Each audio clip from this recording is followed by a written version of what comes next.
Alors me voilà actuellement dans le bus. C'est le jour de tournoi. Pour mettre un petit peu dans le contexte, pour comprendre un peu mon état physique et psychologique. J'arrive de Miami, 20 heures de trajet, décalage horaire de 12 plus 6, donc 18 heures de décalage horaire.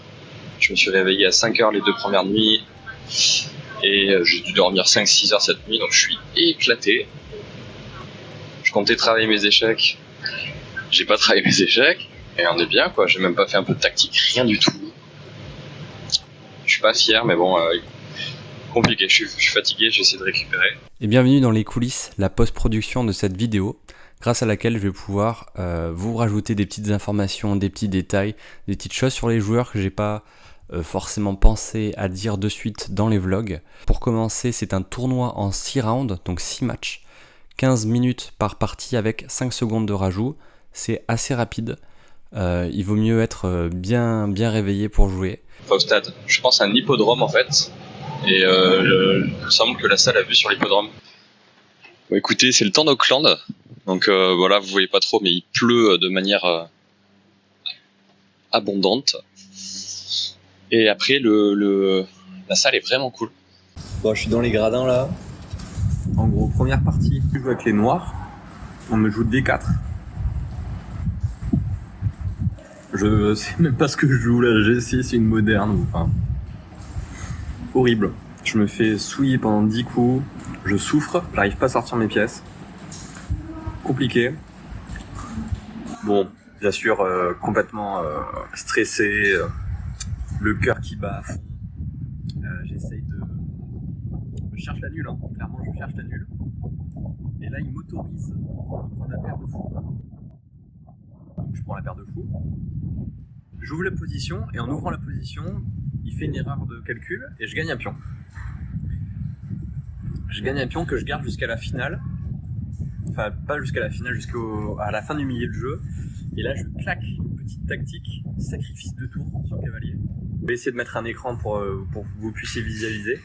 Et après, il joue alors que là, c'est complètement foutu. J'ai un pion de plus net qui fait un pion passé derrière. Enfin, c'est foutu, c'est terminé. Donc, première partie gagnée parce que l'adversaire est un peu forcé, je pense. Alors qu'il aurait pu faire une nulle un peu facile, tant mieux pour moi. Après analyse avec l'ordinateur, ce n'était pas le meilleur coup, effectivement, de venir sacrifier la tour sur ce cavalier, mais je pense qu'en pratique, c'était le plus facile. J'ai pas vraiment beaucoup calculé plus loin et je voyais que c'était gagnant. Donc je suis quand même content d'avoir joué ce coup-là. Deuxième partie, je joue avec les blancs. J'essaie de jouer un système intéressant. Bon, pas du tout, hein. Je connais rien du tout. J'envoie D4. Alors là, c'est une séquence assez marrante parce que donc j'appelle mon adversaire acteur pour la simple et bonne raison que donc il arrive à la table. Donc c'est un ado, hein, il doit avoir 15 ans, 16 ans. Et il arrive à la table, très sûr de lui. Tous les 15 premiers coups, il les joue très rapidement. Et il marmonne un petit peu. Donc il est là en mode ouais, c'est bien joué, ça c'est bien. Il est tombé dans mon piège. Que des petits trucs comme ça. Donc bon, moi j'y prête pas trop attention.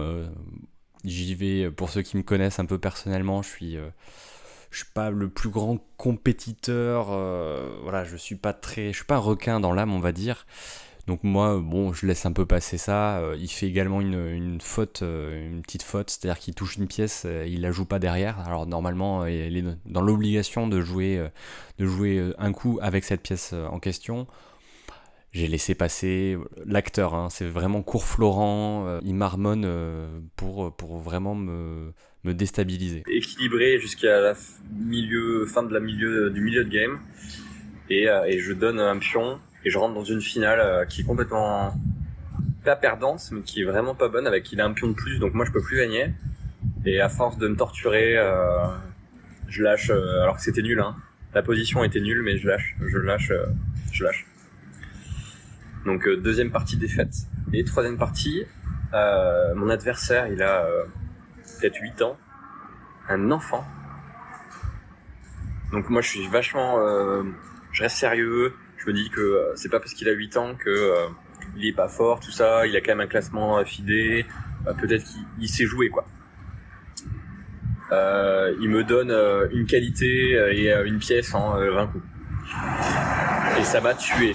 Franchement, je sais pas comment font les gens pour vraiment être sans cœur comme ça sur l'échiquier, mais j'avais envie de lui dire, vas-y, c'est pas grave, on fait une partie nulle. Enfin, j'avais pas envie mais bon, après, ça fait partie de l'apprentissage pour lui aussi derrière, d'avoir des défaites. Donc bon, voilà, je prends quand même ma victoire tranquillement, mais avec un petit mat en plus au milieu de l'échiquier, c'était sympa, mais ça m'a crevé le cœur en tout cas.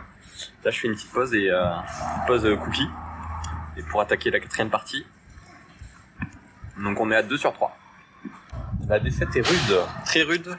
J'ai perdu contre un enfant de genre, je sais pas, 10 ans. Finale de dames.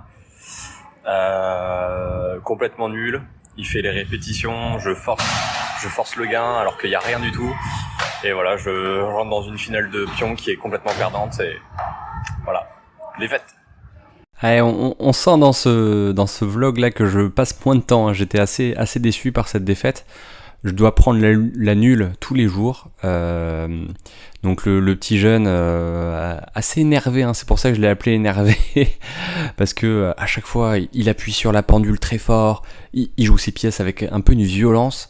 Il tape des pieds sur le sol. Enfin bon, il a beaucoup de tocs. Et j'aurais pu prendre une nulle et j'aurais dû prendre une nulle. Et ça m'apprendra, et j'ai appris, vous allez le voir sur la suite du tournoi, que c'est pas une erreur que je vais refaire. Et j'ai malheureusement pas fait de vlog sur les 2 dernières parties. Je m'en veux un petit peu, c'est pas grave, vous allez pas vivre mes émotions en direct, mais je vais vous raconter quand même comment ça s'est passé. Donc j'ai joué une jeune fille d'une 13 ans, je dirais 13-14 ans. J'ai les noirs sur cette 5e partie. Position au milieu de jeu qui est nulle. Et je répète les coups. Et elle répète les coups. Donc je me dis qu'on va tranquillement se diriger vers une partie nulle. Donc j'allais presque lui proposer partie nulle. Et là, non. Elle joue pour gagner. Elle est pas là pour faire des nuls. Alors que moi, je venais de me prendre une petite défaite contre un petit jeune. Je voulais éviter de me reprendre une défaite en essayant de reforcer un gain. Et du coup, c'est elle qui ouvre le jeu, où elle se retrouve avec toutes ses pièces presque sur la dernière rangée. J'en profite, j'avance mes pions, je prends de l'espace, et elle finit par abandonner. Elle me tend la main, et donc je me retrouve avec 3 points sur 5.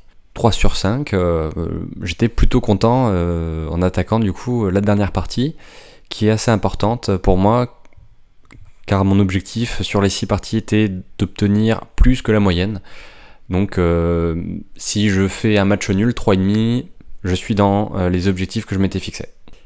Et du coup je me présente pour la dernière round, 3 points sur 5, on vient chercher une victoire, au minima la nulle, et je joue contre, encore une fois, un enfant d'une 10aine d'années. Gambidam qui est refusé, et on échange très vite quasiment toutes les pièces de l'échiquier. Comme vous pouvez le voir, je l'ai appelé le blitzer. Alors le blitzer, pourquoi ? Il a joué peut-être toute la partie, il a dû la jouer avec 1 minute. J'appuyais sur la pendule, hop, il jouait son coup, il réappuyait. Je jouais, il réappuyait.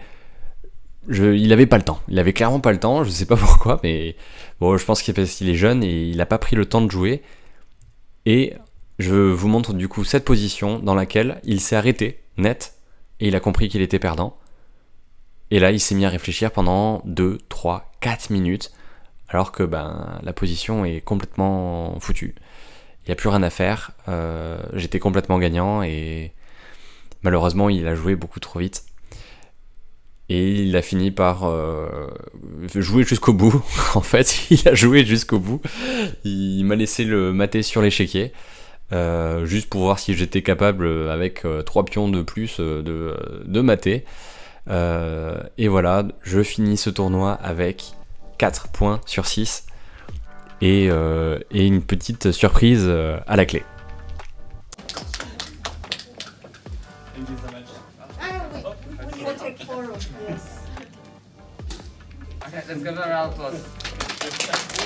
J'espère que vous avez pris plaisir à suivre ce premier tournoi à Auckland en Nouvelle-Zélande.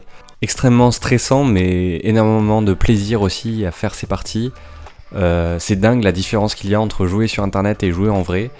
J'avais l'impression de ne plus savoir jouer aux échecs. J'avais l'impression de ne plus connaître aucune ouverture, aucune préparation. Le bilan du tournoi est positif. Je suis assez fier de ce que j'ai réalisé, mais j'ai encore beaucoup de travail. Pour mon prochain tournoi, j'aimerais bien connaître un peu mieux mes ouvertures et pouvoir les appliquer sur l'échiquier. Essayer d'avoir une meilleure gestion au niveau du temps. J'ai un petit peu joué rapidement sur mes débuts de partie, prendre un peu plus de temps. Et j'ai très hâte de vous retrouver dans des prochaines vidéos.